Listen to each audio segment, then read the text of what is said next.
21वीं शताब्दी विज्ञान का दौर है, लेकिन कुछ शातिर बदमाश इस दौर को औरों को चूना लगाने के लिए प्रयोग में ला रहे हैं। कोई एटीएम का क्लोन बनाकर दूसरे के खाते को साफ करने में लगा है, तो कोई ई ट्रेडिंग के जरिए। लेकिन दोस्तों, एटीएम जाने से पहले हो जाइए सावधान, क्योंकि एटीएम से पैसे निकालने से पहले आपके लिए ये जानना जरूरी है कि चंद मिनटों में ही आपका बैंक अकाउंट हो सकता है खाली। आपके पीठ पीछे कोई भी आपके खून पसीने की कमाई को गायब कर सकता है। जी हाँ दोस्तों, कोई भी। और आज आपको हमारी इस वीडियो में कुछ ऐसे वीडियो फुटेज देखने को मिलेंगे जिनमें आप लोगों को फ्रॉड करते हुए देख सकते हैं, जिससे आपका बचना बहुत ही जरूरी है। तो चलिए दोस्तों, बढ़ते हैं अपनी वीडियो की तरफ। लेकिन दोस्तों, आगे वीडियो शुरू करने से पहले आपसे सिर्फ एक ही रिक्वेस्ट है कि वीडियो को लाइक जरूर कर दें। नंबर 1, आपने ध्यान दिया होगा कि एटीएम मशीन में स्क्रीन की लेफ्ट राइट में 4 बटन होते हैं। जब हम एटीएम मशीन का इस्तेमाल करते हैं तो हमें केवल राइट साइड वाली चीज की जरूरत पड़ती है, पर कभी कभी आपने देखा होगा कि ठीक बस ट्रेन की तरह एटीएम के अंदर भी जरूरत से ज्यादा भीड़ होती है और जल्दबाजी में जाने के लिए सभी एक साथ एटीएम के अंदर चले जाते हैं। ऐसे में हो सकता है कि एटीएम फ्रॉड करने वाले लोगों के ग्रुप ने भी जानबूझकर भीड़ लगा रखी हो। कहने का मतलब है कि जैसे जेब कतरे ठीक बस ट्रेन में भीड़ का हुजूम बनाकर अपने शिकार को धर दबोचते हैं, वैसे ही जानकारी के अभाव में जब बुजुर्ग या कोई महिला जिसे एटीएम का ज्ञान न हो, जैसे ही एटीएम का यूज कर रहे होते हैं, तो अपराधियों के गिरोह में से कोई एक अपराधी चालाकी से लेफ्ट साइड वाली कीज 2-3 बार दबा देता है। ऐसे में एटीएम मशीन हैंग हो जाती है और आगे सोने पे सुहागा तब होता है जब पैसा न निकलता देख और आपको परेशान होता देख बड़े अदब से और इज्जत सत्कार देते हुए वो बोलता है, भाई साहब, अगर आपके पैसे नहीं निकल रहे तो मैं कोशिश करके देखूं। फिर अपराधी अपना एटीएम कार्ड आधा मशीन के अंदर डालकर जल्दी से पैसे खींच लेता है और आपके द्वारा डाली गई वो रकम या आपके द्वारा डाले गए पैसे वो निकाल लेता है, क्योंकि एटीएम हैंग होने के थोड़ी देर बाद नॉर्मल होने लगती है और धीरे धीरे पुराने कमांड और इंस्ट्रक्शंस को पूरा करने लगती है। तो दोस्तों, आगे से आप ध्यान रखना, जब कभी आपके साथ ऐसा कुछ हो तो थोड़ी देर के लिए एटीएम के नॉर्मल होने का इंतजार जरूर करें, या फिर जब आप एटीएम के अंदर हो तो किसी और को या एक साथ भीड़ को अंदर न घुसने दें। नंबर 2, दोस्तों, फेविक्विक की मदद से पैसे चुराना। जी हाँ, आपने सही सुना, वही 5 रुपए में मिलने वाला फेविक्विक या ग्लू जो छोटी मोटी चीजों को जोड़ने या चिपकाने के काम आ सकता है। कभी आपने सोचा है कि 5 रुपए में मिलने वाला फेविक्विक या ग्लू आपका पूरा अकाउंट खाली कर सकता है? असल में एटीएम मशीन में जहाँ पर एंटर एग्जिट का बटन होता है, वहीं पर बटन के नीचे फेविक्विक या ग्लू डाल दिया जाता है। और जब आप एटीएम मशीन का इस्तेमाल करते हो तो ये बटन आपको जाम मिलता है और आप वहां से ये सोचकर चले जाते हो कि शायद मशीन की कीज काम नहीं कर रही। लेकिन आपके जाते ही प्रोसेसिंग टाइम खत्म होने से पहले ही आपके पीछे खड़ा अपराधी आपके ही द्वारा डाली गई इन्फॉर्मेशन की मदद से जो अमाउंट आपने डाली थी उसको लेकर रफू चक्कर हो जाता है।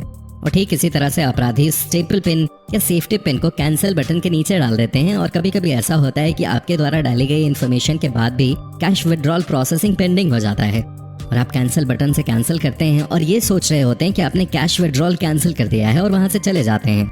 लेकिन बटन के नीचे सेफ्टी पिन होने की वजह से वो कैंसिल ही नहीं होता और एटीएम फ्रॉड करने वाले अमाउंट विड्रॉल करके ले जाते हैं। इसलिए कभी भी कैंसिल करते समय ये जरूर चेक कर लीजिए कि जो ट्रांजैक्शन किया गया है वो सही मायने में कैंसिल हो गया है या नहीं। नंबर 3, दोस्तों, इस चोरी को अंजाम देने में हम खुद चोरों की मदद करते हैं। एटीएम में आपकी कई कोशिशों के बाद जब पैसे नहीं निकलते तो आप अपनी किस्मत और बैंक वालों को कोसी रहे होते हैं कि तभी पीछे बाहर का खड़ा आदमी आपकी मदद के लिए अंदर आ जाता है और बड़ी इज्जत से आपको आदर सत्कार देते हुए बोलता है, भाई साहब लाइए, मैं कर देता हूँ। और आप मन ही मन उतनी देर में उस मददगार अजनबी को लाखों दुआएं दे चुके होते हैं। या तो वो कैश निकालने में आपकी मदद कर देता है या फिर वो ये कह देता है कि शायद एटीएम में कैश है ही नहीं और आप फिर उदास होकर वापस चले जाते हैं। लेकिन जब तक आप घर पहुंचते हैं तब तक आपके अकाउंट से पैसे निकाल लिए जाते हैं। तो आइए बताते हैं कि आखिर ये चोरी कैसे होती है। जब आप एटीएम में गए तो उससे पहले चोर एटीएम को हैक कर देते हैं और जब आप पैसे निकालने की नाकाम कोशिश कर रहे होते हैं तो ठीक उसी समय चोर मददगार बनके पीछे से आता है और सबसे पहले ये देखता है कि आपके पास एटीएम कार्ड कौन सा है और अपने पास पहले से मौजूद तमाम एटीएम कार्ड्स में से आपके जैसे वाला एटीएम कार्ड अपने हाथ में रख लेता है और आपका असली एटीएम लेकर स्वाइप करता हुआ उसका हाथ पीछे जाता है और अपने पास मौजूद हूबहू एटीएम कार्ड से बदल लेता है। कार्ड वो आपको वापस देता है। उस वक्त आप बटन दबाने में बिजी होते हैं और बिना ध्यान दिए या बिना एटीएम पर नाम देखे अपना एटीएम कार्ड रख लेते हैं। लेकिन वहीं पर खड़ा ये चोर आपके द्वारा डाले गए पिन पर नजरें गड़ाए रखता है और आपका पिन याद कर लेता है और अब उस चोर के पास आपका एटीएम और पिन कार्ड दोनों मौजूद होते हैं, जिससे वो आपके खाते का इस्तेमाल करके आपके पैसे रफू चक्कर कर देगा। और इस वीडियो को ध्यान से देखोगे तो पता चलेगा कि कैसे चोर ने हाथों हाथ लाखों रुपए उड़ा दिए। इस आदमी ने मदद के बाद एटीएम लेकर बगल में मौजूद साथी को चुपके से एटीएम कार्ड पीछे थमाया और दूसरे साथी ने उसी वक्त एटीएम में कार्ड स्वाइप कर दिया और बाकी पिन तो उसे देखकर पता चल ही चुका था। और उसके बाद उन्होंने वो एटीएम कार्ड स्वाइप करके उस आदमी को वापस दे दिया और देखिए कैसे उसके खाते से पैसे निकल गए। नंबर 4, दोस्तों आपने अपने एटीएम कार्ड में पीछे की तरफ काले रंग की पट्टी देखी होगी। इसे मैग्नेटिक स्ट्रिप कहा जाता है। इसी के अंदर मौजूद होती है आपके खाते की सारी जानकारी। इस जानकारी को चोरी करने के लिए चोर स्कैमर डिवाइस का इस्तेमाल करता है और इस डिवाइस को बैंक के द्वारा एटीएम मशीन में लगाया जाता है, जिसमें हम एटीएम कार्ड स्वाइप करते हैं या फिर अंदर डालते हैं। लेकिन चोर इसी ओरिजिनल स्कैमर डिवाइस के ऊपर अलग से हूबहू देखने वाला अपना एक चोर स्कैमर डिवाइस लगा देते हैं, जो एटीएम में कार्ड स्वाइप करते ही हमारे कार्ड की जानकारी चुरा लेता है और आपको इसका पता भी नहीं चलता। इस डिवाइस में मेमोरी कार्ड और चिप लगे होते हैं, यानी एक चोर के पास आपका एटीएम कार्ड फिजिकली न होते हुए भी मौजूद है। लेकिन सिर्फ कार्ड की जानकारी होने से पैसा तो चुराया जा नहीं सकता, पिन भी होना चाहिए।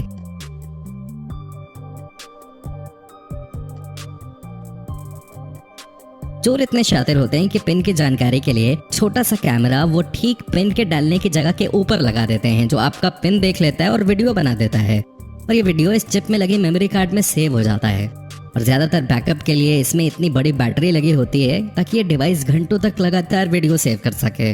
और हो सकता है कि ये डिवाइस इतनी सफाई से लगाई गई हो कि आपको इसकी भनक तक ना पड़े। अब चोर के पास आपके कार्ड की डिटेल है, जिसके जरिए क्लोन कार्ड बन जाएगा और अब कार्ड और पिन दोनों मौजूद हैं, जिसका इस्तेमाल करके वो आसानी से आपका अकाउंट खाली कर देगा। और अब इस धोखाधड़ी से बचने का यही तरीका है कि आप जब भी एटीएम में जाएं तो उपयोग करने से पहले इसकी जांच कर लें। मशीन पर कार्ड रीडर वाला सेक्शन सामान्य से ज्यादा उभरा हुआ हो या फिर ढीला लग सकता है। ऐसा उसके साथ छेड़छाड़ के कारण होता है। उसे हल्के हाथों से हिलाकर या खींचकर देख लें, ताकि नकली हुआ अगर वो तो बाहर आ जाएगा। और पिन डालने वाली जगह के ऊपर ध्यान से देखें कि कहीं कोई कैमरा तो नहीं लगा हुआ है। अगर कैमरा होगा तो वहां पर एक छोटा सा छेद जरूर दिख जाएगा। और एहतियात के तौर पर पिन डालते हुए कीपैड को हाथों से कवर कर दें, ताकि कोई आपका एटीएम पिन नंबर ना जान पाए।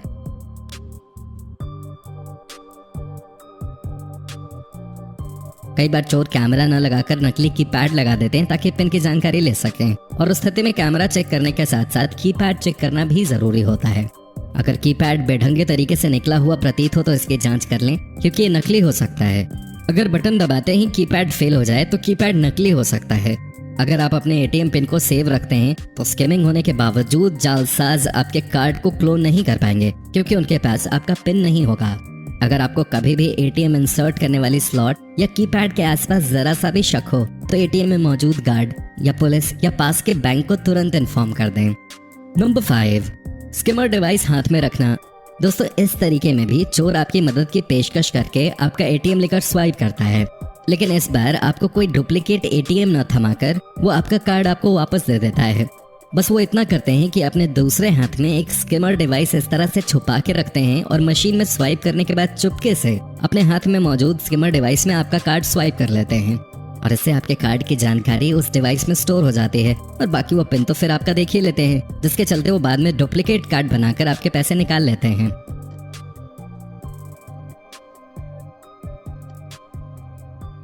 नंबर 6, मशीन खोलकर सीधे डाका। दोस्तों इस तरह की चोरी में शातिर चोर एटीएम मशीन की अच्छी खासी जानकारी रखते हैं और अपने पास ऐसे हथियार रखते हैं जिससे 1 सेकंड में मशीन खुल जाती है और वो मशीन के सॉफ्टवेयर और हार्डवेयर में हेरफेर करके पैसे लेकर चले जाते हैं।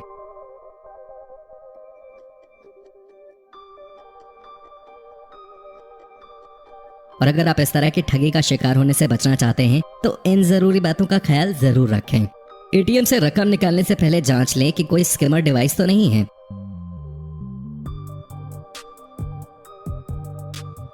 स्वाइपिंग बोर्ड के अगल बगल हाथ लगाकर देख लें, कोई वस्तु नजर आए तो सावधान हो जाएं। स्किमर का डिवाइस ऐसा होता है कि मशीन का पार्ट लगता है और इसके साथ ही हो सके तो कीपैड का एक कोना दबाएं और अगर कीपैड स्किमर होगा तो वो एक साथ उठ जाएगा। मौजूदा समय में जरूरी है कि डेबिट कार्ड का पिन बदल लें और इससे एटीएम फ्रॉड करने वाले गिरोह के जाल में फंसने से बच जाएं। आप अपने बैंक में ईमेल आईडी और नंबर जरूर रजिस्टर कराएं और अपडेटेड रखें, जिससे किसी भी तरह के ट्रांजैक्शन की आपको अपडेट आती रहे।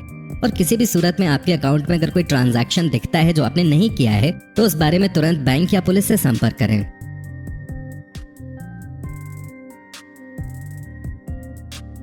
तो दोस्तों अगर एटीएम कार्ड से जुड़ी और भी जानकारी आप पाना चाहते हैं तो हमें कमेंट सेक्शन में कमेंट करके जरूर बताएं।